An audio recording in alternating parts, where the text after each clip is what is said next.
Hi అండి, అందరికీ నమస్కారం. మజ్జిగ మిరపకాయలు తయారు చేసే విధానాన్ని పావు కేజీ పెరుగు తీసుకొని కొద్దిగా వాటర్ పోసేసి మజ్జిగలాగా చేసేసుకొని ఒక పావు కేజీ మిర్చి తీసుకొని కడిగి శుభ్రంగా పొడవుగా చీల్చుకొని మజ్జిగలో సరిపోయేంత సాల్ట్ కలుపుకొని గీరినటువంటి మిరపకాయలను అందులో వేయాలండి.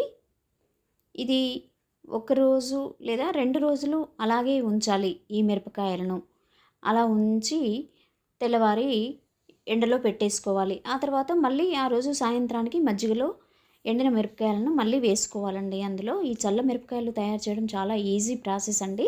అలా మునిగేంత వరకు ఆ చల్లలో వేసేసి మళ్ళీ తెల్లవారి తీసి ఎండలో పెట్టుకోవాలి.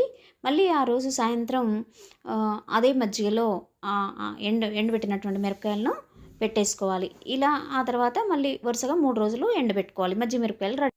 ఇందులో కొంచెం నిమ్మరసం కూడా యాడ్ చేశానండి.